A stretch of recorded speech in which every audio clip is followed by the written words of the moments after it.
Welcome to Epilogue Podcast, the show where we discuss some stuff that happened on a different show ages ago which nobody really cares about anymore.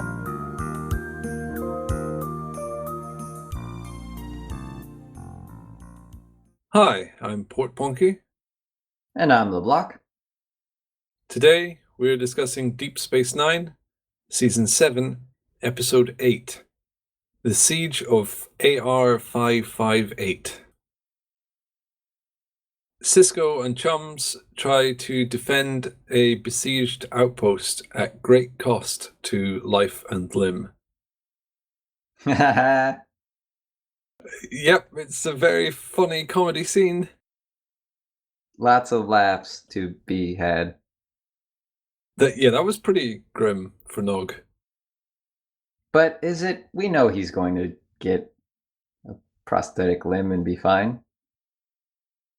Yeah, but he had to go through all that. That's more traumatic than the limb thing. It's tough to sell disfigurement in this setting because we know it's trivial for them to fix anything, basically. But having to live through that's something that's going to leave a lasting impact. Or do you think he should have lost more? It wouldn't have mattered. Okay, I'm glad they didn't just use the whole, oh no, are they going to make it? They're on life support. We need to get out of here sort of plot line. They've done that so many times that it has no suspense left. And had they done that, it would have detracted from what they were going for, how Nog was idolizing these soldiers and romanticizing war. Yeah, he got cut deep for that. I think they achieved something good with the Nog plot here, in that they didn't pin it on, is he going to survive or not? Because he's a main character, so you can bet he's going to survive. Instead, they just had something really awful happen to him. Which is, I hesitate to say good, but in character terms, that's a lot better than putting them in some faux medical drama that they emerge from unscathed. Yes, it's a great choice to make Nog suffer. It it shows how far this. We keep saying this over and over, but how far they've gone with these characters. Just think about season 1 or 2 Nog being thrown into a war situation. You couldn't take it seriously. Season 1 and 2 Nog just hung about with Jake being an idiot. If you turn around and say in a few years he's going to have his leg brutally removed by a soldier from an alien army and have to crawl back or be carried back by a soldier and lie in a besieged building for days on end. It sounds like a bad joke. It sounds like a different show. It is a different show. In a lot of ways it is, which is good. It would be Voyager if they were still doing the same thing. What did you think of this one overall then? I liked it a whole lot. It's really grim, and they usually don't go that route. And they let a lot of scenes breathe here. There are a ton of moments where you're just sitting there, where they're sitting there, anxious, waiting for something to pop out and start shooting at them. This episode could kind of be considered part of a trilogy. In season 5, we had Nor the Battle to the Strong, where Jake and Bashir end up trying to rescue some dudes, and it turns out Jake's a big coward. And in season 6, we have In the Pale Moonlight, where Cisco and Garrick pull some strings and find out that winning a war doesn't mean you're the good guys. So I guess this is a continuation of that theme. War is messy and unpleasant and dirty. And if you want to win, you might not like what you have to do. E.g., repurposing the mines as a weapon. That was my favorite scene in this episode. When they detonate? No, that's really good too, and we should get into that. But Ezri challenging the idea of using the mines.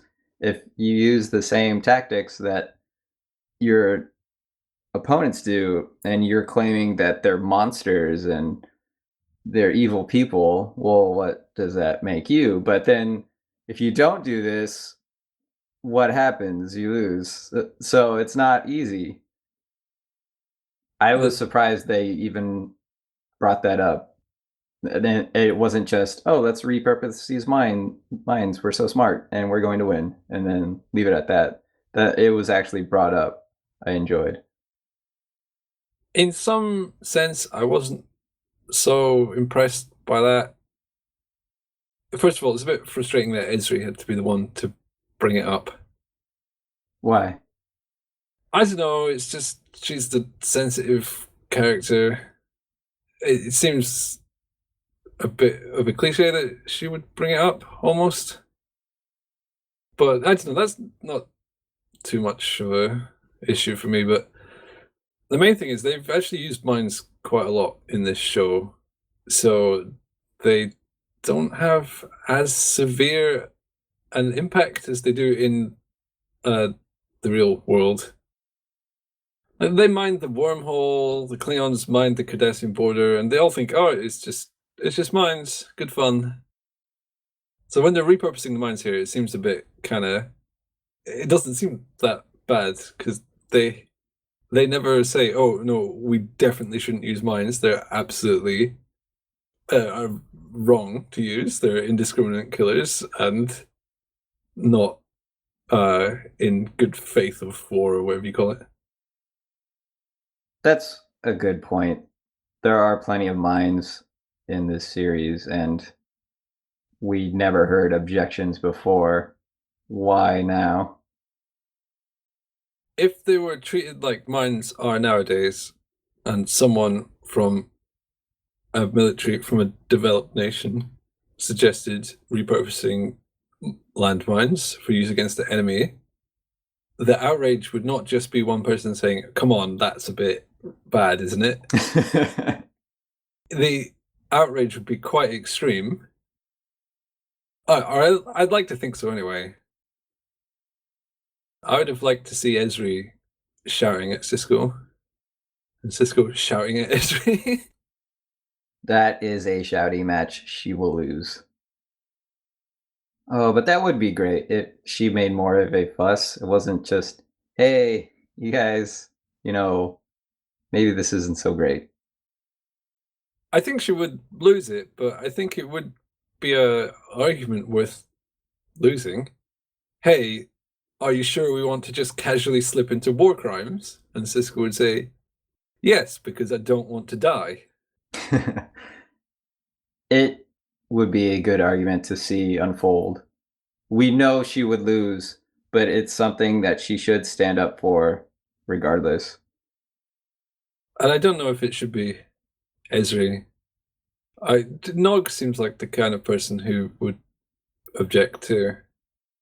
It could have been a turning point for Ezri. They keep talking about how she wants to find her courage or her place. This could have been that moment where she looks inside herself and says, hey, no, this is wrong. I'm going to object loudly, and then finds herself, and that's that. As Jadzia, though, she knew Sisko too well. She knows there is no point in starting that argument, and that Sisko's decision is the best one. What did you think of the scene where all the mines drop out of subspace? I like that scene a lot. It's one of the scenes from the whole show that it always stuck out to me, just because there's so many of them and they're just hanging in the air, and the one appears right next to is it Vargas? Vargas's head, and he sort of moves away a little bit without actually trying to move too much because he was ordered not to. That scene was a little weird to me because there were so many of them. I didn't understand why more weren't set off.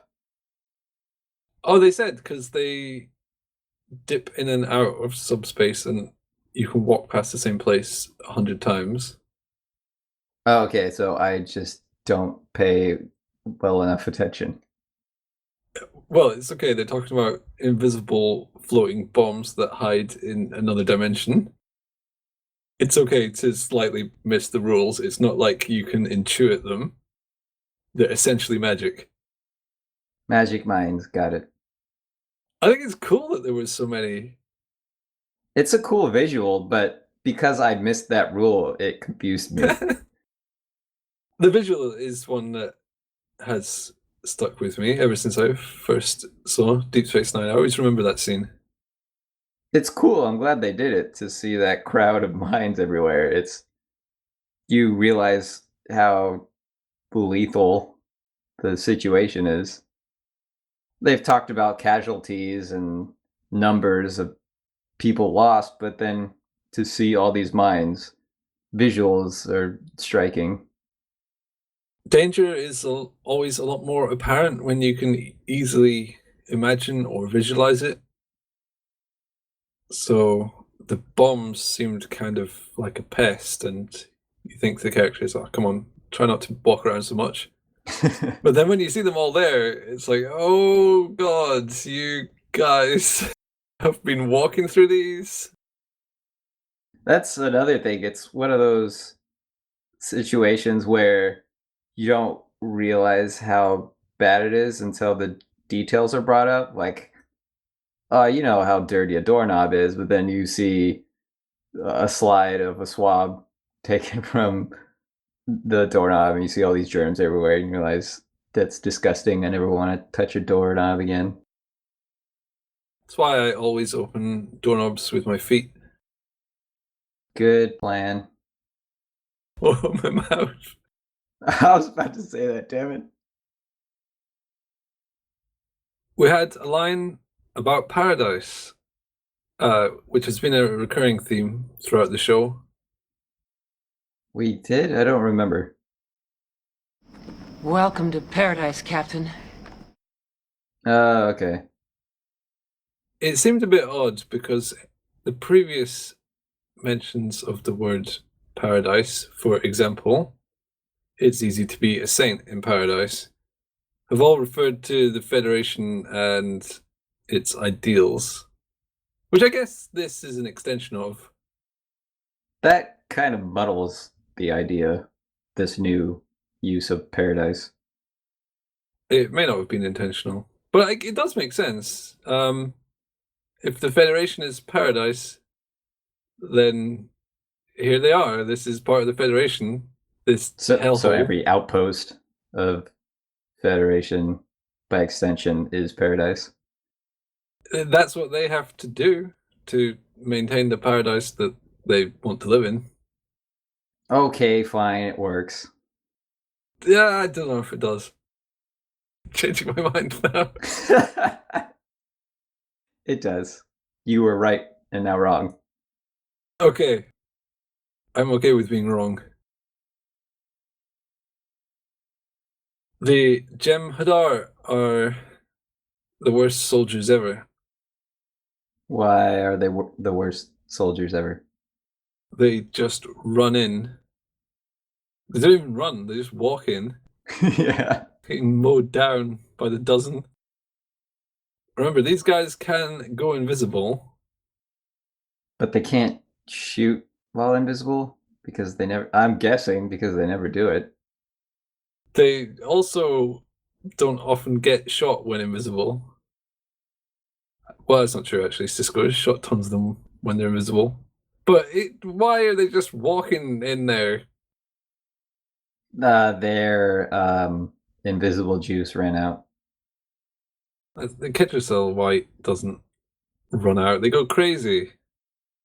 It's just, I don't know. I think they wanted it to be like an intense firefight, but they wanted there also to be a lot of Jem'Hadar guys on screen.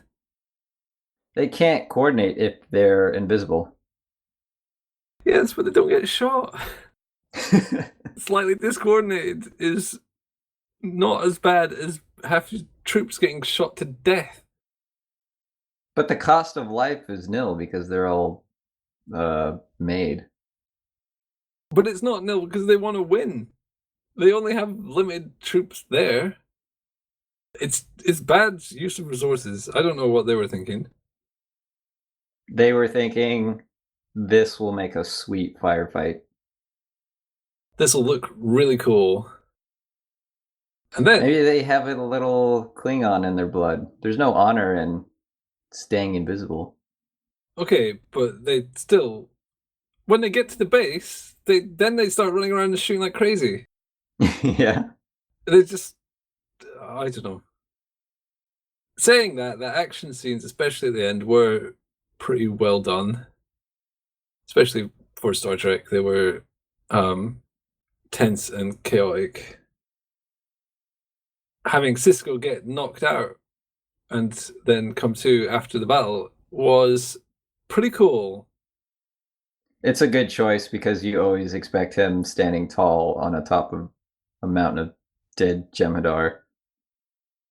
I like how they'd never show you what happened, how he survived. Even when unconscious, Sisko is formidable. He's like face down in the mud and he still wins. Better not mess with that guy. No, he has plot armor. He's playing possum. He'll spring up and stab us. This episode had an all-star cast. I don't know if you recognized any of these actors, but at least two of them are very recognizable from other roles. The one guy who has the injury that he doesn't want Bashir to touch, and then he talks about the guy he hated that ends up dying. His face was familiar. I don't Is that know. Vargas? I don't know. I don't remember his name. Yeah, it's Vargas. Yes, you should recognize him. He was in Breaking Bad. Ah, okay. Man, it was killing me that I couldn't remember why I knew that guy's face. He's Tuco Salamanca. Quite a different character. Although when he was in this, he wasn't half as famous. Obviously, Breaking Bad is a more significant role for him. The other guy, Kellen, the engineer, was Bill Mumy. Why should I know him? I don't know him. Oh no, because you're not a sci-fi nerd, but he's been in a lot of sci-fi shows. Including other Star Trek series? Nope. This is his first Star Trek appearance. They offered him a bunch of roles on Star Trek, but he wanted to be a human. They kept offering him alien stuff. On Babylon 5, he plays Lanier and does the phrase "Danger, Will Robinson" mean anything to you? Yes, it does. Well, guess who played Will Robinson? Is that guy, basically. Got it. But he was a kid then, that's Lost in Space. So he's a sci-fi veteran. And he died in this episode, so he's not coming back. They could find a clone or something. There's always... Life finds a way. I think you mean life finds a way. Yeah. There was a conscious decision when they made this episode for Team Sisko to be composed entirely of noobs. So it's Sisko and Bashir, who's a doctor, Ezri, who's a noob, Quark, who's actually not a noob, but a verified coward, and Nog, who is a noob with big dreams. I didn't realize that, but that was smart because it made it feel more dangerous. Yeah, well, if they had Worf and O'Brien down there would have been no fear. Yeah, some mines, who cares? O'Brien will get that fixed in about 20 minutes and possibly die in the process and then survive dying. That should have stuck out to me when there was an engineering problem. Obviously, O'Brien would have fixed that immediately. Even Jadzia would have helped because she had so much combat experience.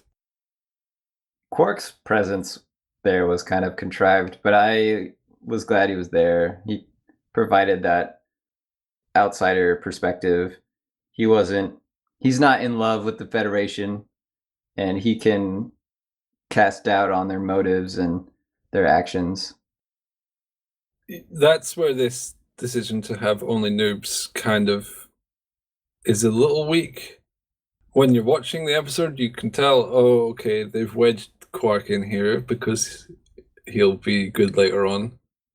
And He it's sticks true. out. Yeah, he's definitely a character that should have been there because his observations about war and the Federation and his opinions on Sisko's treatment of Nog were all excellent stuff. It's just that first scene where he's like, oh, the Negus told me to be here. Yeah. So is the Negus. Negus says something. Okay, that's the plot point is the Negus said it, so that's why it's happening. They rush past it, though. They know it isn't strong. It's not a strong reason. They know, we know. Everyone knows. But we can see past it. He's used so well, though, once he's there, so it Yeah. doesn't matter. It's not like he's some Deus Ex Machina or something. How do you feel about Sisko's treatment of Nog? I think Sisko did the right thing. I do too. So it was interesting when Quark challenges him and his choices because Sisko has a bad track record with Ferengi, but here he is making the logical choice and choices he would make despite his feelings toward Ferengi, his lingering feelings. So it's interesting that that's coming back in his face from a Ferengi, even though it doesn't seem to be influencing what he's doing. It makes tactical sense what he's doing. Even if it's the logical choice, it is kind of prejudice. He sent Nog on that away mission because he could hear the Jem'Hadar when they're shrouded. Yes. And if it wasn't for that, he definitely wouldn't have chosen Nog. That's the sense I got. So Quark's objection is quite valid. Like Sisko, yeah, like he said, he's kind of Ferengi racist and he's using them. But I like you said, it's the logical choice. But I thought Quark's objection was, you don't care about Nog's life, you're putting him in harm's way because you are a dirty Ferengi racist. Yeah. Well, Okay. and okay, so that's not totally valid because Sisko does care about his life, but he is totally he's exploiting a property of the Ferengi that otherwise, if Nog didn't have the super hearing, there's no way he'd be chosen for that. Right. So he is toying with Nog's life. But he's pledged to the Federation and he's using him as best as he can. Yeah, he is. That doesn't mean he's not toying with his life. He's just doing it for a much better reason than because he hates Ferengi. But he's not throwing him in the front as a meat shield, which is Okay, what... it's not that bad. which is what Quark seems to think. You have to read between the lines with Quark. Latinum. Oh, there was a rule of acquisition. 2 rules. Here. One of which we've heard before. But the one we haven't heard before is rule 125. You can't make a deal if you're dead. I like that one. It's succinct. It's kind of Accurate. funny, and it puts profit above well-being, which is funny. Puts well-being above profit. But it's not saying you need to be alive because you should be alive. You can't make a deal. That's the most important thing. Oh, you should only live on to make additional deals. Yeah, you shouldn't live on to experience life, the unending joys that you might discover. No, you should live so you could make profit. To the Ferengi, those two things are kind of the same. To take a small step into numerology, this show has a thing for the number 47, as you may have noticed.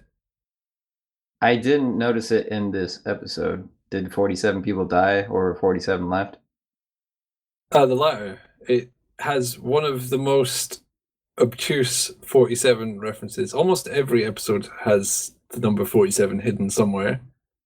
But here, they beam down, and the woman, Larkin, says that there's 43 people left out of 150, whatever. Plus the 5 that beam down: Cisco, Esri, Nog, Quark, and Bashir. So it's 43 plus 5. Then on the away mission, Larkin dies. So you subtract 1. Are you writing this down?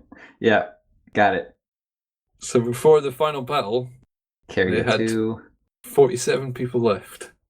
Assuming none of the people that got hit by mines actually died. Which is... Only 1 casualty after that huge battle? No, before the battle. After the battle, there was like 4 people left. Okay, that's what I thought. That makes more sense. So yeah, 43 plus 5 minus 1, you get 47. I don't know. I think it's deliberate. There's no other reason to specify 43 and then have the right number of people arrive and die to sum up to 47. If that's not deliberate, that's an amazing coincidence. Given the writer's penchant for inserting 47 everywhere. They love the number 47. Do you know what I love? Quotes? That is the right answer. You are in luck, I have one. Go for it. And it's from this episode. Well, yeah. They're not just names. It's important we remember that. We have to remember. He's made a big deal of reading names in the past. In the episodes The Ship and In the Pale Moonlight. Does this mean he doesn't really care about reading the names anymore? Is that what it means? Well, I wouldn't say doesn't care. That's an unfair assessment. But he thought he was paying penance to their memory by reading all the names. Now he just wants the war to be over. Wow, that's way more profound than how I took that line. Oh, how did you take it? Just a realization that, oh yeah, they're people. Because he reads the names, but then that doesn't really mean anything if passing your eyes over some words. Like the idea was sort of saturated in his mind. And he was just reading names for the sake of reading names. Yeah, going through the motions. This is what you do. You see that the reports are out and you read them. But I like how you extrapolated from that he wants the war to be over. Yes, he has this realization, but then there's more to it than that. The way I saw it is he has no way of dealing with all the deaths. I mean, obviously he always wanted the war to be over. He's not a crazy warmonger. But it seems he's losing the ability to emotionally cope with all the people that are dying. Like he read the names for his benefit as much as in memory of some random dudes he didn't know. But that isn't enough anymore. The costs of war are too high. It's a price that the Federation is paying, and Cisco likes to win. But he doesn't like to pay the price? I don't know where I'm going with this. Maybe we should just watch the next episode. He doesn't like not winning to be delayed for so long. He likes to win in an absolute sense, not fight a bloody war of attrition halfway across the quadrant. That's no decisive victory. Although those wins typically are more meaningful. Well, the hard-fought victory is better than the easy win. Yeah. Tell that to all the people that are dying. I can't. They're dead. It would Okay, just right. be a corpse not hearing me. That's it. We are definitely moving on to the next episode now. Okay.